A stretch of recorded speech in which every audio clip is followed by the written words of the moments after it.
Hello friends, welcome back to my channel concept queen Jyoti. आज हम लोग बात करेंगे पार्ट ऑफ स्पीच या जिसको बोलते हैं फिगर ऑफ स्पीच। पिछली वीडियो में हम लोगों ने सब्जेक्ट प्रेडिकेट को पढ़ा था। सबसे पहले समझते हैं पार्ट ऑफ स्पीच होता क्या है। जो कुछ भी हम बोलते हैं वो स्पीच होता है, यानी कि एक स्पीच बहुत सारे सेंटेंस से मिलकर बना होता है और सेंटेंस वर्ड से मिलकर बना होता है। उसमें जो भी एक एक जो वर्ड होता है वो एक एक वर्ड किसी ना किसी कैटेगरी से आता है। जैसे हम बात करें, जो हमें पढ़ाता है वो टीचर कैटेगरी के होते हैं, जो पढ़ते हैं वो स्टूडेंट कैटेगरी के होते हैं, जो इलाज करते हैं वो डॉक्टर कैटेगरी के होते हैं। मेरे कहने का मतलब ये है, जो इंसान है वो किसी न किसी कैटेगरी से ज़रूर बिलोंग करते हैं। तो ऐसे ही वर्ड भी होते हैं, जो सेंटेंस में जो वर्ड होते हैं वो किसी न किसी कैटेगरी से ज़रूर बिलोंग करते हैं। अब बात करते हैं पार्ट ऑफ स्पीच होते कितने हैं। तो ये होते हैं 8 तरह के: noun, pronoun, verb, adverb, adjective, conjunction, preposition, interjection. अब बात करते हैं नाउन की। तो मेरे ख्याल से ये तो सबको पता होगा, नाउन वाला पार्ट। किसी के नाम को या किसी जगह के नाम को या किसी एनिमल को हम लोग नाउन की कैटेगरी में रखते हैं। जैसे सीता इज़ प्लेइंग, तो सीता यहाँ पे किसी लड़की का नाम है। जैसे Taj Mahal is so beautiful, Taj Mahal किसी प्लेस का नाम है। तो ये हो गया noun. Noun is the name of person, place और थिंग। तो ये पहली कैटेगरी होगी, यानी कि जहाँ कहीं भी किसी चीज़ का नाम आएगा तो वहाँ पे नाउन हो जाएगा। अब बात करते हैं दूसरी कैटेगरी, प्रोनाउन की। A pronoun is a word that is used in place of a noun, यानी कि नाउन की जगह पे जो वर्ड यूज़ किया जाता है उसको कहते हैं प्रोनाउन। जैसे कि हम कोई भी बात करते हैं तो ज़्यादातर एक व्यक्ति का तो एक ही बार नाम लेंगे या एक जगह का तो एक ही बार नाम लेंगे, उसके बाद हम लोग प्रोनाउन का यूज़ करने लगते हैं। देखो, जैसे मैं बात कर रही हूँ, Rahul is very good boy, Rahul is also intelligent. तो इसमें बार बार राहुल का यूज़ करना पड़ रहा है, यानी कि नाउन का बार बार यूज़ करना पड़ रहा है। तो थोड़ा सा इसको शॉर्ट करने के लिए इस सेंटेंस को यूज़ होता है प्रोनाउन का। तो Rahul is a good boy, he is very intelligent. तो यहाँ पे नाउन की जगह यानी कि राहुल की जगह पे ही का यूज़ हुआ है, यानी कि प्रोनाउन का यूज़ हुआ है। तो ये हो गया प्रोनाउन, यानी कि दूसरी कैटेगरी। अब हम लोग बात करेंगे वर्ब की। और हाँ, जैसे नाउन है, प्रोनाउन है, इसके भी बहुत सारे टाइप्स होते हैं अलग अलग। नाउन के अलग टाइप होते हैं, प्रोनाउन के अलग टाइप होते हैं। इसको हम लोग नेक्स्ट वीडियो में एकदम डीप में समझेंगे। अगली वीडियो नाउन की आएगी तो इसको हम लोग डीप में समझेंगे कि नाउन कितने तरह से बटी है और कैसे कैसे वो यूज़ होती है। ठीक है, अब बात करते हैं वर्ब की। वर्ब ऐसे वर्ड जो हमें कोई काम बता रहे हो रहा है तो वो वर्ब कहलाता है, यानी कि कोई एक ऐसा वर्ड जो हमें बताता हो कि एग्जैक्टली काम क्या हो रहा है। जैसे प्लेइंग, डूइंग, वर्किंग, तो ये बता रहे हैं काम हो रहा है, खेलने का काम हो रहा है ना। वर्किंग, काम करने का काम हो रहा है, तो वो हो जाएगा वर्ब। तो डेफिनेशन होगी वर्ब की, a verb is a word that shows an action, a state और एन ऑक्यूरेंस। जो शब्द किसी कार्य, अवस्था या घटना को व्यक्त करता है उसे वर्ब कहते हैं। Example, Ram is cooking. Ram क्या है? नाउन। इज़ कुकिंग क्या है? वर्ब। ओके, अब अगली कैटेगरी की बात करते हैं, एडजेक्टिव की। देखो, एडजेक्टिव क्या होता है? बेसिकली जो नाउन और प्रोनाउन की विशेषता बता रहा हो, यानी कि कैसा है, गोरा है, काला है, सफ़ेद है, सुंदर है, खराब है, ये सब चीज़ें एडजेक्टिव में आती हैं। ठीक है, यानी कि जो भी नाउन और प्रोनाउन की विशेषता बता रहा है वो हो जाएगा एडजेक्टिव। बेसिकली अपने आप से एक क्वेश्चन पूछो जहाँ एडजेक्टिव ढूंढना हो।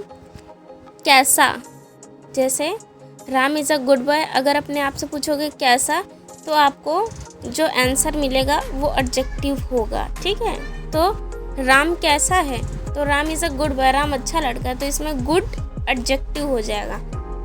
अब बात करते हैं एडवर्ब की। An adverb is a word that modifies और डिस्क्राइब्स अ वर्ब। ध्यान से पढ़िएगा, describes a verb and adjective. ठीक है, यानी कि ऐसा वर्ड जो वर्ब को और एडजेक्टिव को डिस्क्राइब करता हो वो हो जाएगा एडवर्ब। ठीक है, अब जैसे मैं बोलूँ राम स्पीक्स लाउडली, मतलब राम बहुत तेज बोलता है। स्पीक्स मतलब बोलता है, तो यहाँ पे बोलने को डिस्क्राइब किया जा रहा है, यानी कि क्रिया को डिस्क्राइब किया जा रहा है, वर्ब को डिस्क्राइब किया जा रहा है। तो यहाँ पे एडवर्ब क्या हो जाएगा, लाउडली हो जाएगा, क्योंकि ये वर्ब को डिस्क्राइब कर रहा है। और दूसरा एग्जाम्पल देखा जाए, शी इज़ वेरी ब्यूटीफुल, तो ब्यूटीफुल यहाँ पे क्या है, एडजेक्टिव हुआ ना। तो एडजेक्टिव के पहले क्या लगा है, वेरी, यानी कि ब्यूटीफुल को भी, एडजेक्टिव को भी कोई डिस्क्राइब कर रहा है, वो है एडवर्ब। तो यहाँ पे वेरी क्या हो जाएगा, एडवर्ब। और हाँ, कभी कभी एडवर्ब खुद को भी डिस्क्राइब करता है, यानी कि एडवर्ब को भी डिस्क्राइब करता है। एडवर्ब 3 चीज़ों को डिस्क्राइब करता है, वर्ब और एडजेक्टिव और खुद एडवर्ब को भी। ठीक है, तो हम देख चुके हैं कि वर्ब और एडजेक्टिव को कैसे डिस्क्राइब करते हैं। अब देखते हैं एडवर्ब खुद को कैसे डिस्क्राइब करता है। एक एग्जांपल ये लेते हैं, ही रन्स वेरी फास्ट। ठीक है, ही रन्स वेरी फास्ट, तो वह बहुत तेज दौड़ता है।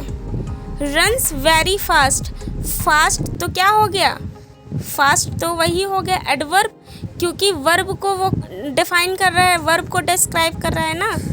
फास्ट क्या हो जाएगा, एडवर्ब, लेकिन फास्ट को भी देखो वेरी डिस्क्राइब कर रहा है, यानी कि एडवर्ब को एडवर्ब ही डिस्क्राइब कर रहा है। और हाँ, एक और बात, यहाँ आप एडजेक्टिव और एडवर्ब में कंफ्यूज नहीं होइएगा, क्योंकि एडजेक्टिव भी विशेषता बता रहा है और एडवर्ब भी विशेषता बता रहा है, लेकिन डिफरेंस इतना है कि जो एडजेक्टिव है वो सिर्फ नाउन और प्रोनाउन की विशेषता बताता है, लेकिन जो एडवर्ब है वो वर्ब की, एडजेक्टिव की और एडवर्ब की विशेषता बताता है। जैसे मैंने पहले बोला था, ही रन्स वेरी फास्ट, तो जो फास्ट है आपको पहले लगा होगा कि ये तो एडजेक्टिव होगा, क्योंकि ये विशेषता बता रहा है। नहीं, क्रिया की, वर्ब की विशेषता बता रहा है ना, रन्स की विशेषता बता रहा है कि तेज़ी से दौड़ता है, तो वो एडजेक्टिव नहीं एडवर्ब हो जाएगा। तो आते हैं अगले टॉपिक पे, प्रीपोजिशन पे। A preposition is a word that shows the relation between a noun or pronoun and another word in a sentence. देखो, जो प्रीपोजिशन होता है वो किसी नाउन या प्रोनाउन का रिलेशन बताता है। ठीक है, किसी भी ऑब्जेक्ट से बता सकता है, किसी डायरेक्शन से बता सकता है, या किसी टाइम से भी बता सकता है। ठीक है, तो ये होता है प्रीपोजिशन, यानी कि प्रीपोजिशन नाउन या प्रोनाउन को जो रिलेट करता है किसी और वर्ड से। आप देख सकते हैं कुछ वर्ड्स जो स्क्रीन पे हैं वो कुछ मेन प्रीपोजिशंस हैं। एग्जाम्पल के तौर पे हम लोग बोलें, जैसे the cat is on the table, तो cat noun, on the table object के साथ रिलेशन बता रहा है ना, ऑन द टेबल, ऑन, तो ऑन क्या हो जाएगा, प्रीपोजिशन। दूसरा एग्जाम्पल लेते हैं, she is going to school, वो कहाँ जा रही है, स्कूल जा रही है। तो देखो यहाँ पे प्रोनाउन है, प्रोनाउन का रिलेशन किससे बताया जा रहा है, स्कूल से, स्कूल जा रही है। तो टू की वजह से किसी नाउन को किसी प्लेस से रिलेट करते हैं, तो ये हो गया प्रीपोजिशन। कुछ मेन प्रीपोजिशन आपकी स्क्रीन पे दिए हुए हैं जो प्लेस और टाइम डायरेक्शन से रिलेटेड हैं। अब बात करते हैं conjunction. A conjunction is a word that joins word phrases और क्लॉजेस। देखो, प्रीपोजिशन क्या कर रहा था, रिलेट कर रहा था, ठीक है, नाउन और प्रोनाउन को रिलेट कर रहा था। लेकिन जो कंजक्शन होता है वो क्या करता है, दो वर्ड्स को जोड़ता है, दो फ्रेजेस को जोड़ता है, ठीक है, दो अनदर सेंटेंस को जोड़ता है। तो प्रीपोजिशन नाउन और प्रोनाउन को रिलेट करता है, लेकिन कंजक्शन दो सेंटेंस को जोड़ता है। जैसे एक एग्जाम्पल लेते हैं, she is a topper because he learns daily. वह रोज पढ़ती है इसीलिए वो टॉपर है। देखो बिकॉज क्या कर रहा है, यहाँ पे दो अलग अलग सेंटेंस को ज्वाइन कर रहा है, जोड़ रहा है, तो ये हो जाएगा कंजक्शन। तो प्रीपोजिशन और कंजक्शन में बिल्कुल भी कंफ्यूज मत होना, बस ये याद रखना, प्रीपोजिशन में दो वर्ड होते हैं, एक नाउन या प्रोनाउन ऑब्जेक्ट या टाइम या डायरेक्शन के साथ उसका रिलेशन बताया जाता है, वो वर्ड प्रीपोजिशन कहलाता है। लेकिन जिसमें दो सेंटेंस एक साथ जुड़ते हैं तो जो जोड़ने का काम वो वर्ड करता है उसे हम लोग कंजक्शन कहेंगे। अब सबसे लास्ट वाला interjection. An interjection is a word that expresses sudden feeling और emotions। और ये सबसे इजी है, जिसमें भी हमें ये दिख जाए कोई भी फीलिंग अचानक से उत्पन्न हो रही है, वहाँ पे इंटरजेक्शन हो जाएगा, ठीक है। जैसे वाओ इट्स वंडरफुल, तो वाओ अचानक से ही निकलता है ना, आउच इट्स हर्ट, तो ये सब जो वर्ड हैं वो अचानक से निकलते हैं। जो भी अचानक से वर्ड निकलते हैं, अचानक से फीलिंग को दिखाते हैं, शो करते हैं, तो वहाँ पे इंटरजेक्शन हो जाता है। अब देखो स्क्रीन पे जो पैराग्राफ है, Ram is a good boy, he goes to school every day, he studies very hard and always helps his friend, wow everyone likes him. तो देखो ये एक तरह से मान लो स्पीच है, इसमें देखो कितने सारे वर्ड हैं, सारे वर्ड किसी न किसी कैटेगरी से बिलोंग ज़रूर करते हैं। तो राम क्या है, नाउन, इज़ क्या है, वर्ब, ए एक आर्टिकल है, इसके बारे में हम नेक्स्ट पार्ट में पढ़ेंगे। गुड क्या है, एडजेक्टिव, बॉय क्या है, नाउन, ही क्या होता है, प्रोनाउन, गोज़ क्या होता है, वर्ब, टू क्या है, प्रीपोजिशन, स्कूल क्या है, नाउन, एवरीडे क्या है, एवरीडे क्या है, एडवर्ब है ये। फिर ही क्या हो जाएगा, कमेंट्स में बताइए। स्टडीज़ क्या हो जाएगा, वर्ब। अब देखो वेरी हार्ड आया है, तो वेरी हार्ड क्या है, दोनों के दोनों एडवर्ब हैं। एंड क्या है, कंजक्शन। ऑलवेज क्या है, एडवर्ब है। और हेल्प्स क्या हो जाएगा, वर्ब। हिज क्या है, प्रोनाउन। फ्रेंड्स क्या है, नाउन। वाव क्या है, इंटरजेक्शन। एवरीवन क्या है, नाउन। लाइक्स क्या है, वर्ब। हिम क्या है, प्रोनाउन। तो देख सकते हैं स्पीच जो वर्ड है, अब हमें क्लियर हो गया है कि हर वर्ड किसी ना किसी कैटेगरी से बिलोंग करता है, और सारी कैटेगरीज हम पढ़ चुके हैं कौन क्या है। और नेक्स्ट पार्ट में हम लोग नाउन को एकदम डीप में समझेंगे। तो बने रहिए हमारे साथ, हमारे चैनल को सब्सक्राइब भी कर दीजिए।